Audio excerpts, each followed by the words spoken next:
Hello students. सो हम लोग आ गए वापस कैपिटल गेन के साथ एंड आज जो है हम लोग कैपिटल गेन का टॉपिक खत्म करेंगे। एंड आपके पॉकेट में जो है कैपिटल गेन का जो भी वेटेज है आज का लेक्चर देखने के बाद कवर हो जाएगा, ठीक है ना। तो लास्ट दिन हम लोगों ने कैपिटल एसेट के बारे में डिस्कस किया, ट्रांसफर के बारे में डिस्कस किया, शॉर्ट टर्म कैपिटल गेन्स के बारे में डिस्कस किया। तो विदाउट एनी फर्दर डिले हम लोग अब स्टार्ट करते हैं लॉन्ग टर्म कैपिटल एसेट का ट्रीटमेंट कैसे होता है, लॉन्ग टर्म कैपिटल गेन का ट्रीटमेंट कैसे होता है। अभी इसके लिए आपको समझना पड़ेगा एक कंसेप्ट जिसको बोलते हैं कॉस्ट इन्फ्लेशन इंडेक्स। देखो ऐसे नाम तो बहुत कैची है, बहुत फैंसी सा नाम है, बट चीज बहुत आसान है। कॉस्ट इन्फ्लेशन इंडेक्स जो है ये बेसिकली एक आरबीआई के द्वारा जो है सर्कुलेटेड एक इन्फ्लेशन का एक नंबर है। मतलब it is provided by Reserve Bank of are India, हर साल ये दिया जाता है बाई आरबीआई में, यहाँ पे लिख देता हूँ। तो ये बेसिकली है क्या, मैं समझाता हूँ। मान लो कि अगर किसी चीज का वैल्यू, अगर किसी असेट का, कैपिटल असेट का वैल्यू 2001 में 100 रुपए था, अगर किसी कैपिटल असेट का वैल्यू 2001 में 100 रुपए था, तो उस कैपिटल असेट का वैल्यू अपना 2023-24 के प्रीवियस ईयर में कितना होगा?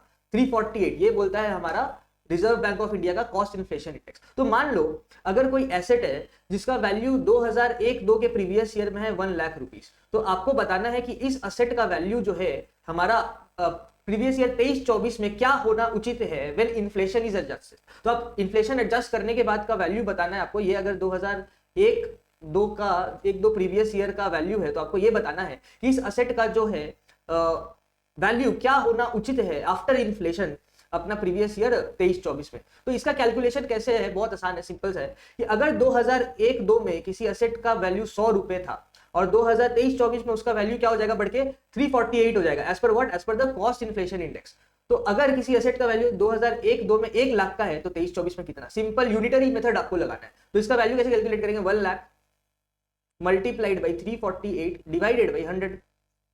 अगर मैं इसको फॉर्मूला बना दूं आपके लिए, क्योंकि क्या होता है ना, स्टूडेंट्स को मैथ्स या यूटिलिटी मेथड की जगह फॉर्मूला बहुत पसंद होता है, तो अगर मैं आपके लिए इसका एक फॉर्मूला बना दूं जो आप एक बार देख लो और आपको समझ में आ जाए, तो ये कुछ कुछ ऐसा फॉर्मूला बनेगा कि हमारा कॉस्ट ऑफ एक्विजिशन या कॉस्ट ऑफ असेट बोल लो, मल्टीप्लाइड बाई हमारा CII या फिर inflation index of relevant previous year, divided by हमारा CII of year of acquisition.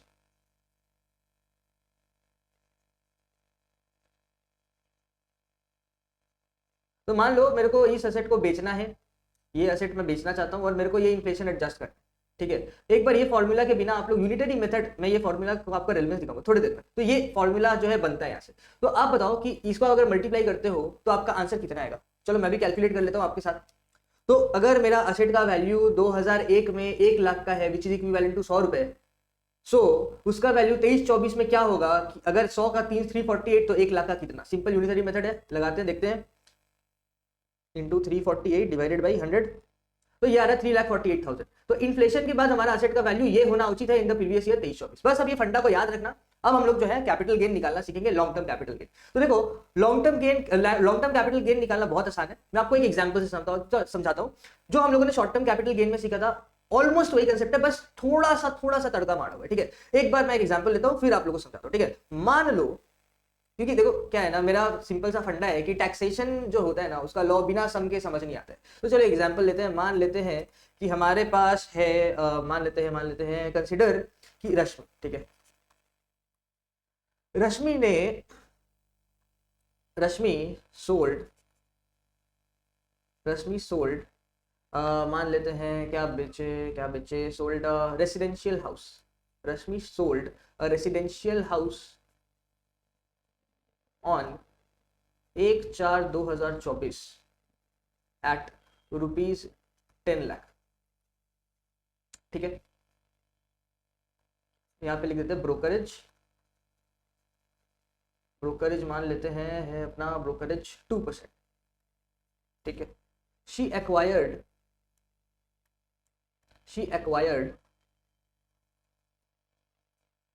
The same on 1/4/2000 मान लेते हैं 5 एट ₹2 lakhs, ठीक है। You are required to calculate capital. Data समझ में आया?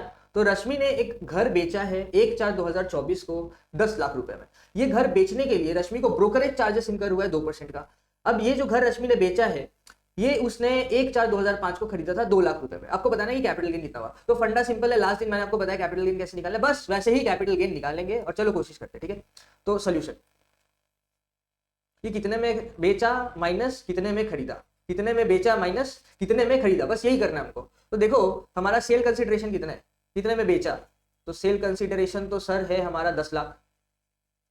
तो ठीक है, आप लोग अगर बोलते हो तो मैं यहाँ पे लिख देता हूँ 10 लाख का सेल कंसिडरेशन, ठीक है। अभी सर क्या 10 लाख में बेच दिया या बेचने के लिए कुछ खर्च पड़ा, सर बेचने के लिए तो खर्च पड़ा है ब्रोकरेज 2% का, तो लेस ब्रोकरेज, आप इसको एक्सपेंसेस ऑन ट्रांसफर भी बोल सकते हो, brokerage at the rate of 2%। ये 2% किस चीज का, सेल वैल्यू का 2% है। तो 10 लाख का 2% कितना होता है, 10 लाख का 2% होता है अपना 20,000 रुपए। तो ये आपका पड़ेगा कितना पड़ेगा, 9,80,000 रुपीज। ये हमारा हुआ नेट सेलिंग कॉस्ट या फिर net sale consideration, net sale consideration यानी कि ये आपका नेट सेल प्राइस है आफ्टर ब्रोकरेज, ठीक है। अब मेरे को बताओ खरीदा कितने में था, सर हम लोगों ने तो इस एसेट को खरीदा था कॉस्ट ऑफ एक्विजिशन, ये मैं चलो आपके लिए एक बार लिख देता हूँ, कॉस्ट ऑफ एक्विजिशन। सर हम लोगों ने तो इसको 2 लाख में खरीदा था, तो सर 2 लाख में खरीदा था, 9,80,000 में बेच दिया, तो सर 7,80,000 का कैपिटल गेन हो गया। सर हो गया, इतना तो सिंपल था सर, इसमें कुछ है क्या, आसान तो था, दिक्कत क्या है। पर आप सोचो, ध्यान से सोचो आप क्या कर रहे हो। आप अगर कोई घर खरीदे हो 1/4/2005 में 2 लाख रुपए में, आप उसको बेच रहे हो 1/4/2024 में 10 लाख रुपए में, यही डेटा है। तो आपने बोल दिया कि सर 10 लाख का घर बेचा है, 2 लाख में खरीदा था, कैपिटल गेन 7,80,000 हो गया। अगर 7,80,000 कैपिटल गेन है ना, तो आप पता है आपका टैक्स कितना लगेगा, 7,80,000। ये मैं आपको प्रैक्टिकलिटी दिखाता हूँ क्या होगा इसके साथ, 7,80,000 इंटू 20% ये आपका टैक्स लगेगा, ठीक है ना। करते कितना आता है, 7,80,000 इंटू 20%, ये आता है 1,56,000। 1,56,000 का आपके पास टैक्स चला जाएगा। अब मेरे को बताना क्या ये उचित है, मतलब आप सोचो घर का वैल्यू क्या सेम रहेगा, जो 1/4/2005 में जो घर का वैल्यू था, जिस वैल्यू में आपने घर को खरीदा था, क्या वो सेम रहेगा 1/4/2024 में, या उसका वैल्यू बढ़ जाएगा, क्या लगता है, सोचो प्रैक्टिकली सोचो। सर घर का वैल्यू तो बढ़ जाना चाहिए था, एग्जैक्टली घर का वैल्यू बढ़ जाना चाहिए था। अब कितने से बढ़ना चाहिए था, सर वो तो नहीं पता, इन्फ्लेशन का हमें पता नहीं है। बस इसी प्रॉब्लम को सॉल्व करने के लिए आरबीआई ने कॉस्ट इन्फ्लेशन इंडेक्स दिया कि इन्फ्लेशन के चक्कर में आपका असेट का वैल्यू कितने से राइज हो रहा है, यही कैलकुलेट करने में हेल्प करता है क्या, कॉस्ट इन्फ्लेशन इंडेक्स, जो मैं आपको अभी समझा रहा था, ठीक है। तो एक्चुअली में ये just cost of acquisition minus नहीं करेंगे हम लोग वो कॉस्ट माइनस करेंगे जो इन्फ्लेशन होने के बाद प्रॉपर्टी का प्राइस होना चाहिए था, ठीक है। अब ये सर कैसे निकालेंगे, तो देखो अब इसका नाम बदल जाएगा, अब ये कॉस्ट ऑफ एक्विजिशन के बदले हो जाएगा इंडेक्स्ड कॉस्ट ऑफ एक्विजिशन, ठीक है, इंडेक्स्ड कॉस्ट ऑफ एक्विजिशन, ठीक है। अब इसको कैलकुलेट कैसे करेंगे, सर तो 2 लाख नहीं होगा, नहीं 2 लाख तो नहीं होगा, तो सर क्या होगा फिर, देखो साथ में करते हैं। तो हमारा असेट का कॉस्ट है 2 लाख रुपए, अब ये कॉस्ट है कब, 2 लाख रुपए हमारा कॉस्ट है 2005 में। तो सिंपल है, अगर दो, अब देखो आपको इंडेक्सेशन पता है, इंडेक्सेशन इंडेक्सेशन है हमारा 2004 5 2000, कब बेचा इसने, 1/4/2024 को बेचा, तो 2024-25, ये दो प्रीवियस ईयर का आपको इंडेक्सेशन चाहिए, ठीक है। तो देखो 2004-5 का इंडेक्सेशन है 113, यानी कि अगर कोई असेट का कॉस्ट 1/4/2005 में 113 रुपए था, तो उसका कॉस्ट जो है 363 हो जाना चाहिए 24-25 में, ठीक है, यही बताता है कॉस्ट इन्फ्लेशन इंडेक्स। तो अगर ये 113 रुपए का था और अभी हो जाना चाहिए 363, करेक्ट। तो सिंपली आपको यूनिटरी मेथड लगा के देखना है कि कितना इसका आंसर आता है। तो सर हम लोग को तो इतना यूनिटरी मेथड समझ में नहीं आता, तो चलो फॉर्मूला सिखा देता हूँ, अभी ऊपर ही फॉर्मूला लिखा था। फॉर्मूला है कि आपका indexed cost of acquisition multiplied by year of transfer, multiplied by year of transfer bye SSC divided by year of acquisition, year of acquisition. तो आप सिंपली बस डेटा को फिल कर दो यहाँ पे। तो सर हमारा indexed cost of acquisition, sorry cost of acquisition, sir हमारा कॉस्ट ऑफ एक्विजिशन कितना था, सर कॉस्ट ऑफ एक्विजिशन तो 2 लाख का था सर, ठीक है। अब sir year of transfer by the assessee, sir year of transfer कब है, कब बेचा है, 24-25 में बेचा है, तो 24-25 का इंडेक्स ले लो 363 divided by, sir year of acquisition कब था 2004-5, तो 4-5 का इंडेक्स ले लो 113। अब इसको कर लो कैलकुलेट, जो भी आएगा वो हो जाएगा आपका क्या, इंडेक्स्ड कॉस्ट ऑफ एक्विजिशन, मतलब ये होगा आपका प्रॉपर्टी का fair value after adjusting the inflation. तो करते हैं, तो 2 lakh multiplied by 363 divided by अपना 113, तो ये आ रहा है 642478। तो आपका कैपिटल गेन कितना आया, सर कैपिटल गेन तो कम आया, एग्जैक्टली कम आना चाहिए ना, 9,80,000। तो आपका कैपिटल गेन आया 3,37,522। ये आया है आपका finally income from capital gain. ठीक है, तो इसके हिसाब से sir income from capital gain पे टैक्स कितना लगेगा? आसान है।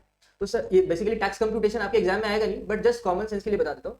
तो ये 522 इंटू 20% हो जाएगा फ्लैट, तो इसका आ जाएगा अपना 337,522 इंटू 20%, तो ये आ जाएगा 67,504। सर टैक्स कम गया? हाँ एग्जैक्टली, टैक्स कम गया। इसीलिए जो है हम लोग क्या करते हैं जब लॉन्ग टर्म कैपिटल गेन निकालते हैं ना, अच्छा ये बताओ लॉन्ग टर्म है शॉर्ट टर्म है? सर ये तो इमूवेबल प्रॉपर्टी है सर। इमूवेबल प्रॉपर्टी के केस में 24 महीने से ज्यादा, आपने लास्ट क्लास में पढ़ाया था सर, इमूवेबल प्रॉपर्टी अगर 24 महीने से ज्यादा होल्ड करते हैं तो फिर वो लॉन्ग टर्म कैपिटल गेन होगा। सर इसके केस में तो इसने 4-5 में खरीदा था, 24-25 में बेचा है सर, ये तो ऑलमोस्ट जो है 15 साल का गैप है, तो ऑब्वियस सी बात है ये लॉन्ग टर्म कैपिटल गेन।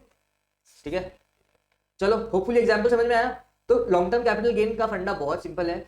इस बार जो है आपको कॉस्ट ऑफ एक्विजिशन की जगह जो है इंडेक्स्ड कॉस्ट ऑफ एक्विजिशन पकड़ना है, एज सिंपल एज दैट। ठीक है, तो अगर सारा चीज समझ में आ गया तो एक और इलस्ट्रेशन लेते हैं और फिर जो है हम लोग यस क्वेश्चन स्ट्रेट पकड़ेंगे और यस क्वेश्चन सॉल्व करेंगे। ठीक है, चलो एक और इलस्ट्रेशन लेते हैं। मान लेते हैं कि इस बार जो है संचारी परचेज नहीं, परचेज नहीं करते, संचारी sold a gold necklace on 1/7/2023 at rupees 15 lakhs, brokerage 1%। ठीक है, she acquired the same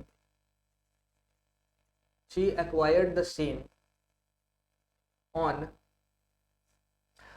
कब खरीदा है? मान लेते हैं 1 अगस्त 2010। ठीक है, at rupees let's say 4.5 lakhs। ठीक है, she incurred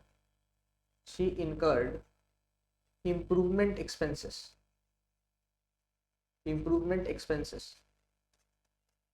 like polishing etc, which increases the value of such jewelry of rupees 1 lakh on 15/7/2014। Find capital gain. Data समझ में आया? तो संचारी ने गोल्ड नेकलेस बेचा है 1/7/2023 को 15 लाख में, इसने सेम चीज खरीदा था 4.5 लाख में 2010 1 अगस्त को। उसके बाद इसने एक्सपेंडिचर इनकर किया, इंप्रूवमेंट एक्सपेंडिचर, पॉलिशिंग वगैरह, जिससे गोल्ड ज्वेलरी का प्राइस जो है आगे बढ़ जाता है। ठीक है, जिससे वो कंडीशन सेम कंडीशन मेंटेन हो। ठीक है ना, और वो इनकर किया 1 लाख का खर्चा 15/7/2014 को। ठीक है ना, तो आपको बताना है कि कैपिटल गेन क्या है। सर ये क्या है? सर आप जब खुद सम करते हैं तो सर आसान डेटा लेते हैं, हम लोग को करने बोलते हैं तो सर डिफिकल्ट डेटा ले लेते हैं, नया चीज ले लेते हैं। ये सब उचित नहीं है सर, सब उचित है। आपको क्या करना है, वीडियो पॉज करना है, वीडियो पॉज करके पहले सम ट्राई करना है, गलती होगा। ठीक है, मैं तो अभी सोल्यूशन कर दूंगा, आपको सम ट्राई करना है, उसके बाद मेरे से मैच करना है। ठीक है, चलो तो मैं यहाँ पे सॉल्व करता हूँ। तो सोल्यूशन, आपको चीटिंग नहीं करना है, वीडियो रोक के सम खुद ट्राई करना है पहले। ठीक है ना, तो करते हैं सेल कंसिडरेशन। कितने में बेचा? 15 लाख लेस ब्रोकरेज। इसको आप लोग एक्सपेंसेस ऑन ट्रांसफर लिख सकते हो एट द रेट ऑफ 1%, तो 1.5 लाख होता है, फिर ये हो जाएगा 15,000।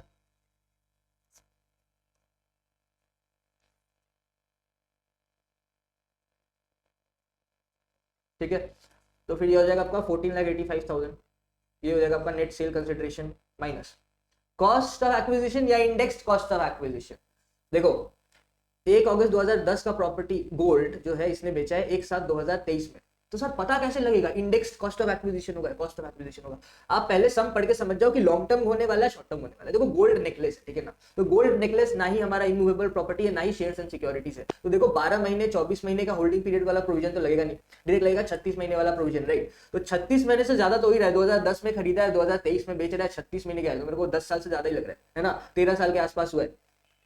तो ऑब्वियसली बात है लॉन्ग टर्म कैपिटल गेन है। लॉन्ग टर्म कैपिटल गेन होने से आपको क्या करना है? इंडेक्सेशन लगा देना है, other than shares and securities आपको इंडेक्सेशन लगा देना है। ठीक है ना, तो ये हमारा हो जाएगा इंडेक्स्ड कॉस्ट ऑफ एक्विजिशन। और कॉमन सेंस भी लगा लो ना, गोल्ड का वैल्यू तो बढ़ जाता है टाइम के साथ, तो ऑब्वियस सी बात है इंडेक्सेशन लगेगा।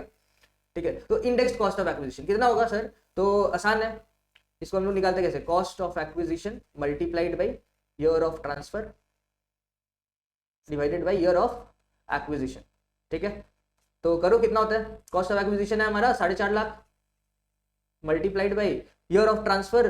सर ईयर ऑफ ट्रांसफर हुआ है 23-24 में, सर 23-24 का इंडेक्स क्या है, तो देखो 23-24 का देखो जो भी इंडेक्स है ना आपके एग्जाम में दे देगा, आपको ये चार्ट याद नहीं करना है, ठीक है, तो आपको ये इंडेक्सेशन सब में दे देगा, आपको जस्ट वैल्यूज पुट करना है, आपको पता होना चाहिए और लोग किस ईयर का इंडेक्स लेना है, कभी कभी एक्स्ट्रा डेटा आपको दे देगा कंफ्यूज करने के लिए, तो आप लोग भावनाओं में बह मत जाना, ठीक है। तो ईयर ऑफ ट्रांसफर हुआ है हमारा 23-24 में, तो 23-24 का इंडेक्सेशन ले लेंगे, 23-24 का है 348, ठीक है, तो यहां से मैं 348 ले लेता हूँ, 348 ईयर ऑफ एक्विजिशन का इंडेक्स। तो ईयर ऑफ एक्विजिशन कब हुआ है इसमें, इसने खरीदा है 1 अगस्त 2010 को, तो 10-11 का इंडेक्स लेना है, तो 10-11 का इंडेक्स है 167, तो 167 मैं यहाँ पे ले लेता हूँ 167। अब जो भी आया ये हो जाएगा क्या मेरा इंडेक्स कॉस्ट ऑफ एक्विजिशन, तो करते हैं, तो ये हो जाएगा अपना 4.5 lakh multiplied by 348 divided by 167, तो ये हो रहा है समवेयर अराउंड 937,725 हो रहा है, ठीक है।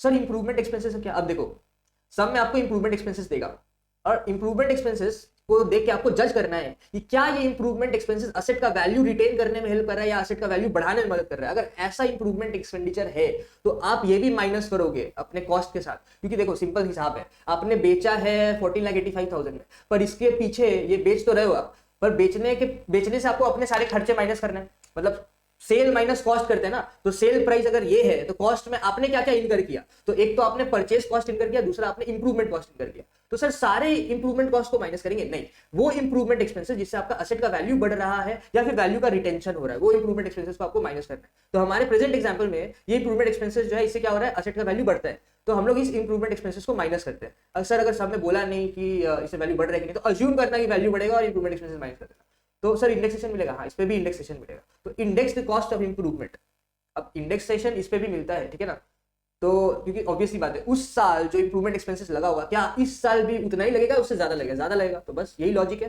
तो इस पे भी इंडेक्सेशन लगाना है। तो फॉर्मूला क्या है सर, फॉर्मूला है cost of improvement multiplied by year of transfer divided by आपका ईयर ऑफ एक्सपेंस, जिस साल आपने एक्सपेंस को इनकर किया, ठीक है। तो कॉस्ट ऑफ इंप्रूवमेंट है हमारा 1 लाख का, और हमारा ईयर ऑफ ट्रांसफर का इंडेक्स है 348, क्योंकि आफ्टर ऑल अपना ईयर ऑफ ट्रांसफर तो सेम है। ईयर ऑफ एक्सपेंसेस किस साल खर्चा किया आपने खर्च किया 14 में, तो 14-15 का इंडेक्स ले लो, तो 14-15 का इंडेक्स कितना है, 14-15 का इंडेक्स कहाँ है, 14-15 का इंडेक्स, ओ भाई साहब यहाँ पे, ओ नहीं है यही रहा, 14-15 का इंडेक्स है 240, तो 14-15 का इंडेक्स हो गया 240, राइट, तो यहाँ पे हम 240 ले लेते हैं, आपको इसको भी इन्फ्लेशन से एडजस्ट करना है, ठीक है। तो 1 लाख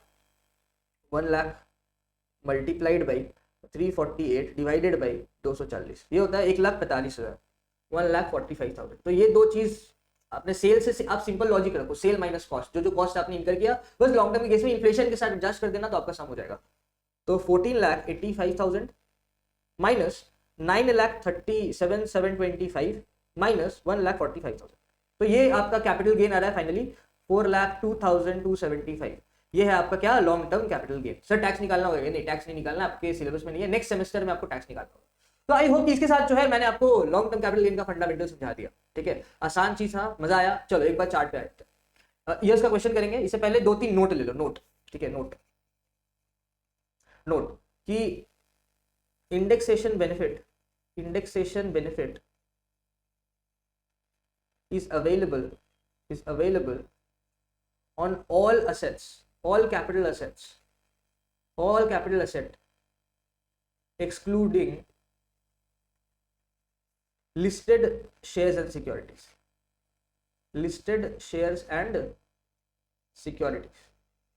इस पे जो है आपको इंडेक्सेशन का बेनिफिट नहीं मिलेगा। सर मतलब अगर हम लोगों ने 1/4/2020 में अगर कोई शेयर खरीदा था और उसको इस साल बेच दिया, तो सर शेयर्स के प्राइस पे, यानी मान लो रिलायंस इंडस्ट्री का शेयर खरीदा, तो उस पे जो है सर इंडेक्सेशन नहीं मिलेगा। चलिए नहीं, इंडेक्सेशन नहीं मिलेगा आपको, उसके केस में क्या है, direct sale price minus cost price करना होगा विदाउट इंडेक्स, यानी कि जैसा हम लोग शॉर्ट टर्म में कर रहे थे एकदम सेम टू सेम वैसा चीज करना है आपको, ठीक है।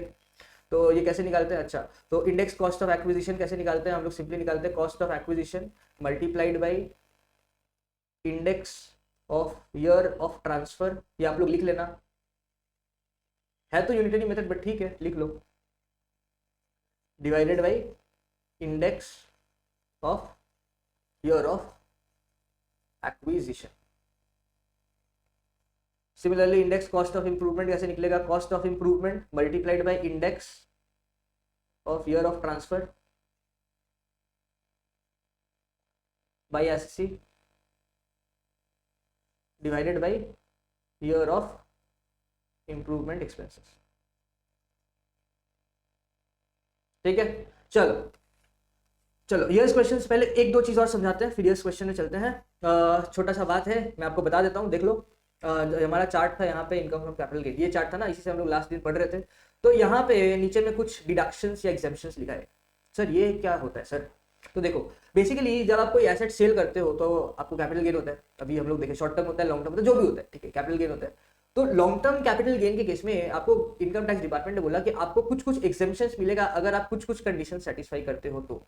सर क्या है वो कंडीशन? सर कब एग्जेम्पशन? सर एग्जेम्पशन होता क्या है? बेसिकली ये जो है आपका कैपिटल गेन्स जो इनकर कर रहे हो आप, उस पर रिलैक्सेशन मिल जाएगा आपको टैक्स नहीं देना होगा या कम टैक्स देना होगा। सर ऐसा होता है कैपिटल गेन पे टैक्स नहीं देना होगा, कम देना होगा? यस होता है। कैसे होता है बता देते हैं। तो देखो सेक्शन 54 सीरीज में बहुत सारे डिडक्शंस है, अराउंड 7-8 डिडक्शंस है, जिसमें आपके एग्जाम्स में एक दो पूछता है। मैंने दो तो एक्स्ट्रा दे दिए, जनरली यही पूछता है 54, बट अगर दो एक बार देख लेना। मैं इसका फंडा समझा देता हूँ कि मान लो अगर कोई इंडिविजुअल एचयूएफ है, इसने अगर लॉन्ग टर्म रेजिडेंशियल प्रॉपर्टी बेचा, जैसे यानी कि ऐसा रेजिडेंशियल प्रॉपर्टी जिसका होल्डिंग पीरियड जो है 24 महीने से ज्यादा है, मतलब जैसे आपने कोई रेजिडेंशियल प्रॉपर्टी बेच दिया जिसमें आप जो है 2 साल से ज्यादा रह रहे हो, ठीक है, तो दिया हुआ है long term obviously.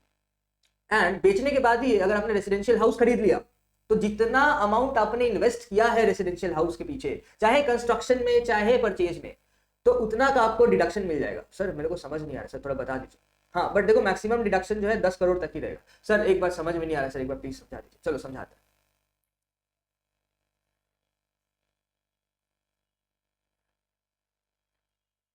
Direct data लेते हैं, इलस्ट्रेशन यहाँ पे लिख देता है 54, मतलब सेक्शन 54, ठीक है। तो मान लो कि A sold house property on 1/4/2023 rupees 10 lakh. A acquired such property on 1/4/2019 at rupees 5 lakhs. He invested the sale proceeds. He invested the sale proceeds entirely. He invested the sale proceeds and purchased a flat या फिर an apartment of rupees 2 lakhs. Find capital gain. ठीक है, तो ये house property मान लो सारा कुछ residential है, ठीक है, रेसिडेंशियल, ये भी रेसिडेंशियल अपार्टमेंट है, ठीक है।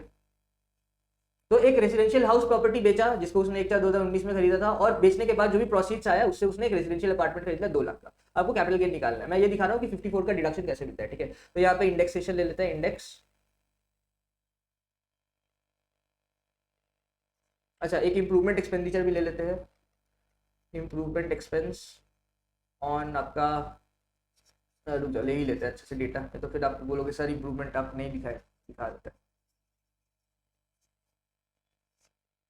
He incurred improvement expenses on 1/4/2020 of rupees 1 lakh, इसको बढ़ा देते हैं 12 लाख कर देते हैं, ठीक है, 1 लाख हो गया। फाइंड कैपिटल गेन, तो इंडेक्स आपको दिया रहेगा, तो 23-24 का इंडेक्स चाहिएगा। उसके बाद कौन सा साल का चाहिए? 19-20 का चाहिएगा। उसके बाद कौन सा साल का चाहिए? सर इंप्रूवमेंट एक्सपेंडिचर हुआ है 20-21 में, तो 20-21 का भी इंडेक्स चाहिएगा। ये 3 साल का आपको इंडेक्स चाहिएगा, देख लो। तो इंडेक्स का तो मैंने यहाँ पे अच्छे से चार्ट ही ले लिया। तो 348 है 23-24 का, 348, फिर आपका 348, 301, ये हो जाएगा 348, ये हो जाएगा 301, और 1920 का कितना है? 1920 का आपका 289, ठीक है, 289। चलो करते हैं, आसान है।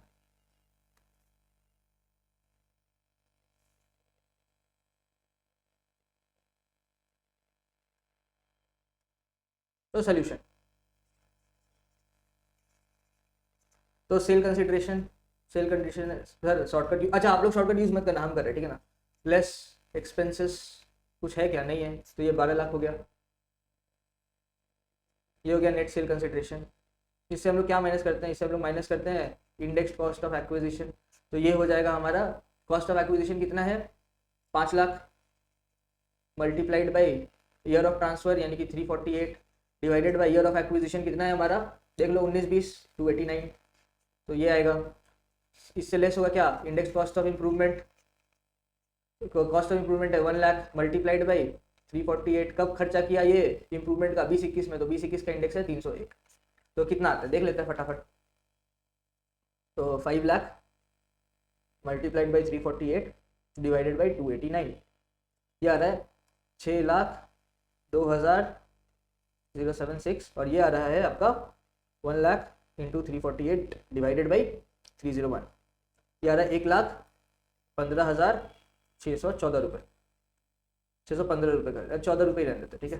तो इन दोनों को आपको माइनस करना है, कितना आएगा आपका, तो देख लो 12 लाख माइनस 6,02,076 माइनस 1,15,614, ये हो जाएगा आपका 482,310। ये हो गया आपका क्या, long term capital gain. But wait, आपको मिलेगा क्या, डिडक्शन, आपको मिलेगा डिडक्शन अंडर सेक्शन 54। क्यों, क्योंकि आपने रेसिडेंशियल हाउस प्रॉपर्टी बेच के रेसिडेंशियल हाउस प्रॉपर्टी खरीदा है, देयरफॉर आपको मिलेगा डिडक्शन अंडर सेक्शन 54। अभी तो पढ़ गया है ना, तो इसे करेंगे लेस डिडक्शन अंडर सेक्शन 54।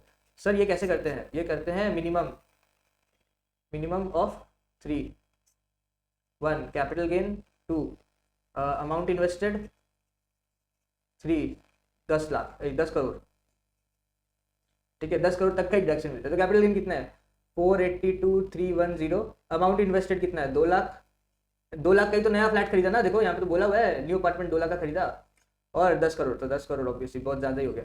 तो यहाँ पे 2 लाख का जो है अमाउंट इन्वेस्टेड है, तो 2 लाख माइनस कर दो, तो आपका नेट कैपिटल गेन है 2,82,310, कम है ना। हाँ, तो ये डिडक्शन का काम ही होता है कि आपका कैपिटल गेन को कम कर देने का। तो ऐसे ही जो है सेक्शन 54 ऑपरेट होता है। आसान था, बस यही लॉजिक आपको लगाना है ठीक है। तो सेक्शन 54 एक बार देख लो, कब मिलेगा, जब एक कोई इंडिविजुअल या एचयूएफ कोई रेसिडेंशियल हाउस प्रॉपर्टी बेचता है और फिर रेसिडेंशियल प्रॉपर्टी खरीद लेता है। अब चाहे खरीदे या कंस्ट्रक्ट करवाए चलेगा। कब तक कंस्ट्रक्ट करना होगा, देखो विद इन, देखो अगर ये जो है कैपिटल ये 1 ईयर बैकवर्ड या फिर 2 ईयर फॉरवर्ड, आसान है, मतलब हम समझाते हैं प्रोविजन थोड़ा। मान लो अगर ट्रांसफर हो रहा है अगर 1/4/23 को, अगर 1/4/23 को ट्रांसफर हो रहा है, तो आपका कंस्ट्रक्शन या परचेज जो है 1/4/22 से लेके 1/4/25 तक कभी भी हो सकता है ठीक है। ये परचेज का कॉस्ट आपको जो है एग्जेम्प्टेड मिल जाएगा। कितना एग्जेम्पशन मिलेगा, इन्वेस्टेड इन कैपिटल एसेट या फिर कैपिटल गेन या फिर 10 crore, which ever is lower, तीनों में से जो कम हुआ उतने का आपको एग्जेम्प्शन मिल जाएगा ठीक है। चलो यस क्वेश्चन बनाते हैं, यस क्वेश्चन कहाँ गया।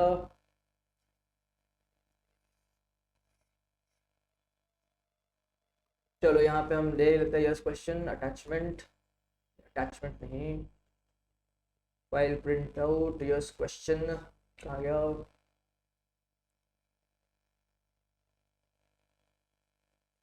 नहीं ये वाला तो नहीं है, ये वाला है।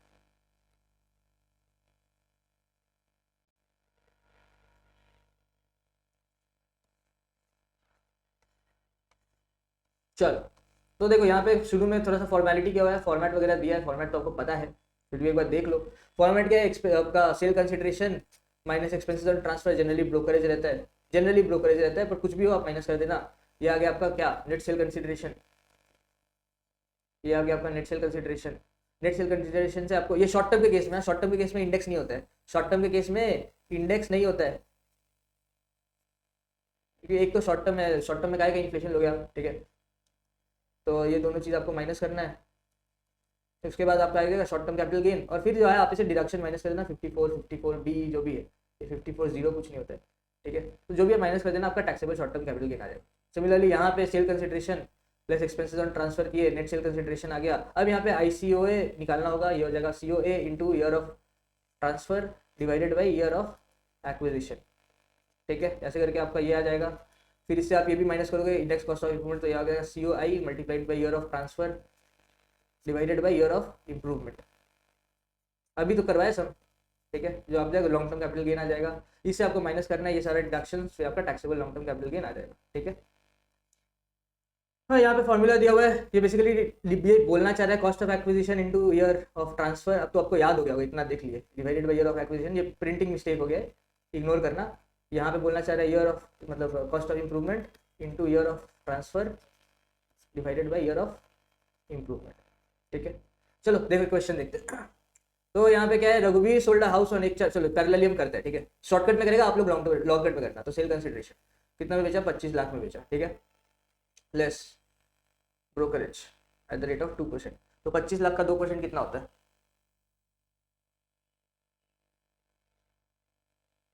50,000। तो ये हो जाएगा 24.5 लाख नेट सेल कंसिडरेशन। अब देखते हैं, अच्छा 2% हो गया ना, ठीक है। Net cell less indexed cost of acquisition, indexed cost of acquisition.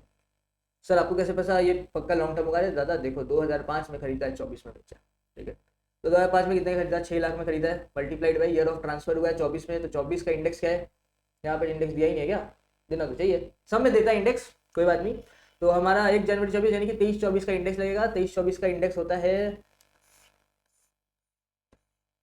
23-24 का इंडेक्स होता है 363 divided by year of acquisition. आपका 5-6 का इंडेक्स लगाना है, 5-6 का इंडेक्स होता है 117। तो जो भी आएगा माइनस कर देंगे, less index cost of improvement. हुआ है कुछ? ओ नहीं हुआ, इंप्रूवमेंट हुआ ही नहीं है। तो इंप्रूवमेंट हुआ नहीं तो नहीं करेंगे। तो आपका हो जाएगा, करते हैं 6 lakh multiplied by 363 divided by 117। ये होता है आपका 18 लाख के आसपास का हो रहा है, 18,61,538। तो करते हैं माइनस, हो जाएगा आपका 24,50,000। तो ये आएगा आपका 5,88,461। तो हो जाएगा आपका कैपिटल गेन। पर वेट देखो, ये एक और घर खरीदा है, परचेज अनदर हाउस। तो लेस 54 डिडक्शन अंडर सेक्शन 54। इसमें हम लोग क्या करते हैं, मिनिमम ऑफ 3 चीज। 1 capital gain which is 5,88,461। 2 investment, कितना इन्वेस्ट किया है, 15 लाख। 15 लाख। और फाइनली और एक और लिमिट है 10 करोड़ का, वो तो क्या बताया, 10 करोड़। तो इन तीनों में से कम कौन सा है, ये। तो 5,88,461 ये हो जाएगा पूरा का पूरा डील, ठीक है। तो कैपिटल गेन कितना हुआ, 0। आपका LTC आया 0, ठीक है ना। चलो समझ में आया तो हम लोग आगे बढ़ते हैं, नेक्स्ट हम करते हैं।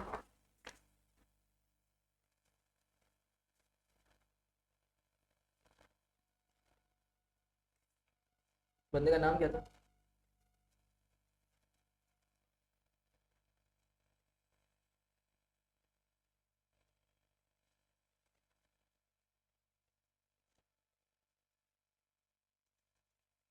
हम गलत इंडेक्स ले लिया क्या, 363 ले लिया।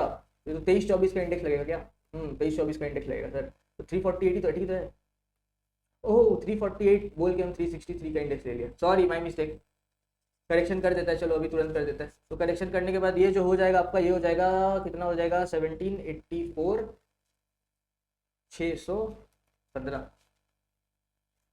तो करते हैं, तो आपका हो जाएगा 24,50,000 माइनस 17,84,615, 665,385। तो आपका ये हो जाएगा 665,385।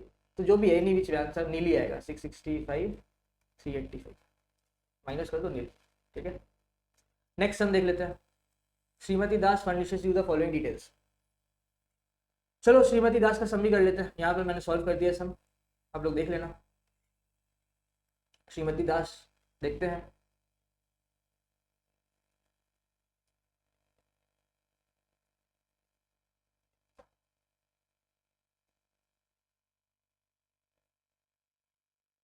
तो पैरेलली करते हैं।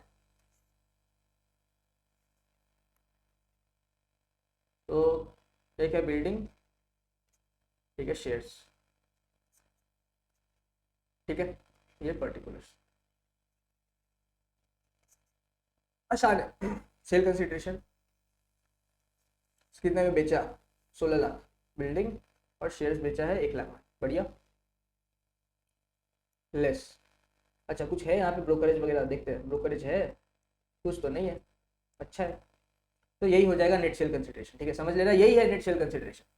इसे माइनस करते हैं cost of acquisition, indexed cost of acquisition.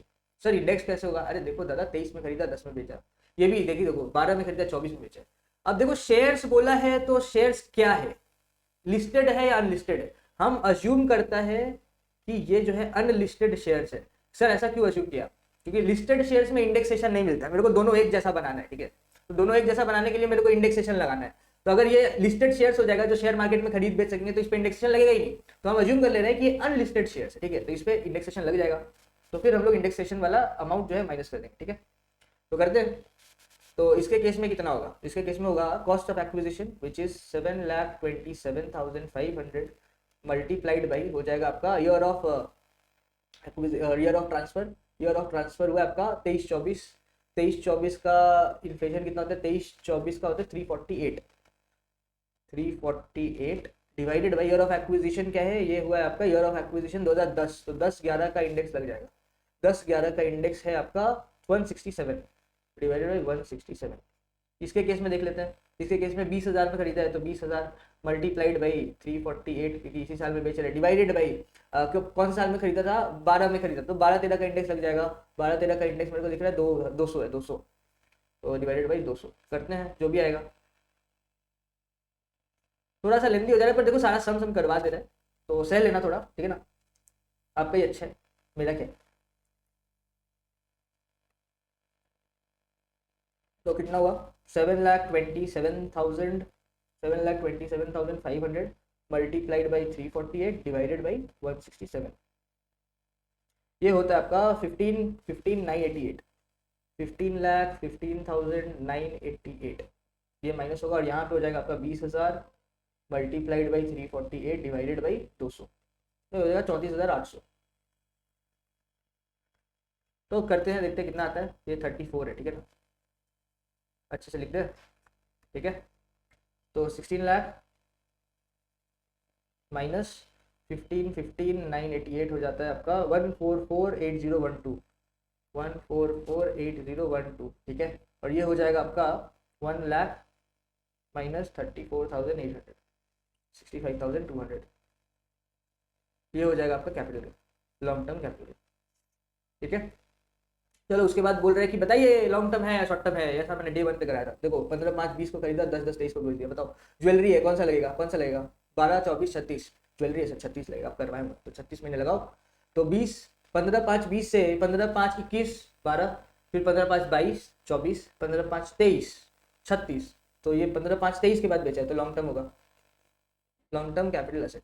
इसके केस में देखो शेयर इंसान लिमिटेड लिस्टेड है तो 12 महीने, तो 22, इससे देखो 20/2/22 से 20/2/23 12 महीने, तो 22/12 में बेचा, तो ये भी लॉन्ग टर्म कैपिटल एसेट होगा। शेयर्स ऑफ मूल्य फिर ये भी लिस्टेड है 12 महीने, तो 19/1/2021 से एक साल गिन लो तो आपको हो जाएगा 19/1/2022, ये भी लॉन्ग टर्म कैपिटल एसेट, सारा लॉन्ग टर्म कैपिटल एसेट है, ठीक है। शेयर द फॉलोइंग आइटम्स है कैपिटल एसेट और not, motor car held for personal use, तो पर्सनल इफेक्ट हो जाएगा, personal effect not capital asset. Stock of raw material not capital asset, पढ़ाया था डे 1 पे, इसीलिए पढ़ाया था ना क्योंकि पूछा था एग्जाम में। चलो ऐसा सेम सम अभी जस्ट हम लोगों ने किया, ये आपका होमवर्क, ठीक है, इसका आंसर मैं आपको दे देता हूँ, इसका आंसर है, जस्ट होल्ड करो, आपको आंसर दे देता है, इसका आंसर होगा मेरे पास, एक सेकेंड,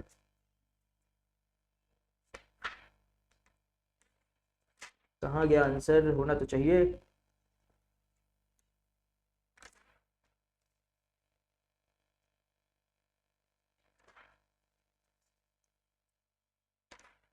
मिल तो नहीं रहा है, ओ नहीं मिल गया, आंसर है 1,56,000, तो ये आप लोग खुद करना, ठीक है।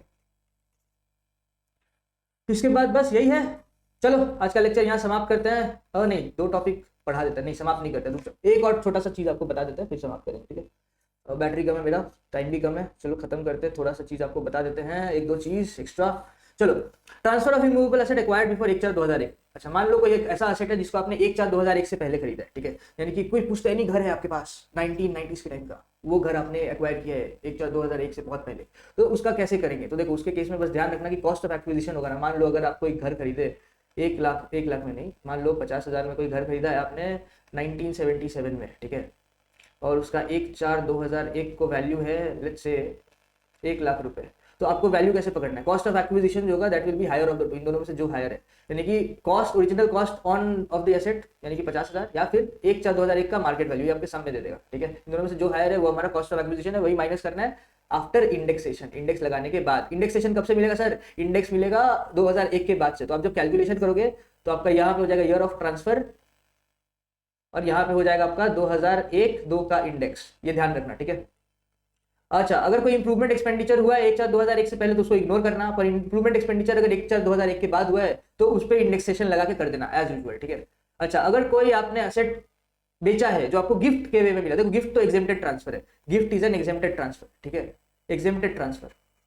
पर गिफ्ट का असेट अगर आप बेच रहे हो तो वो टैक्सेबल ट्रांसफर हो जाएगा, तो उसका कॉस्ट ऑफ एक्विजिशन कैसे पकड़ोगे? आपको तो फ्री का मिला हुआ है, तो जो भी कॉस्ट टू प्रीवियस ओनर था आपको वो पकड़ना है। मतलब मान लो अगर प्रीवियस ओनर जो है एसेट एक्वायर किया है, एसेट एक्वायर किया है मान लेते हैं 1/4/10 को, ठीक है, लेट्स से 10 लाख रुपए में, ये आपको गिफ्ट कर दिया, तो आपको जो है ये कॉस्ट पकड़ना है आफ्टर इंडेक्सेशन। पर इंडेक्सेशन आपको कब से मिलेगा? 10 lakh from the date of gift, जब आपको गिफ्ट मिला, डिवाइडेड बाय आपका, तो सॉरी, ये हो जाएगा आपका 10 lakh multiplied by year of transfer, जिस साल आपने उस गिफ्ट को बेच दिया, divided by year of gift, जिस साल आपको गिफ्ट एक्चुअली में मिला है, ठीक है ना।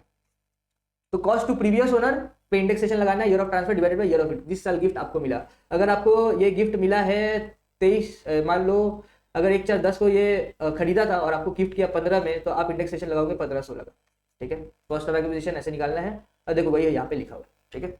चलो, ये 2 टॉपिक पढ़ा दिया आपको ऊपर ऊपर से, और सारा ईयर्स का क्वेश्चन भी सॉल्व करवा दिया, एंड कंसेप्चुअली भी सारे टॉपिक्स देख लिए। इसके साथ कैपिटल गेन को हम लोग अब अलविदा कर सकते हैं, बट हाँ ऑब्वियसली प्रैक्टिस सेशंस होगा, जब सारा टॉपिक्स खत्म हो जाएगा तो एक प्रैक्टिस सेशन लेंगे, यहाँ पे और भी सम्स बनाएंगे, ठीक है। पर तब तक के लिए यहाँ पे रुकते हैं, ठीक है ना। चलो, थैंक यू।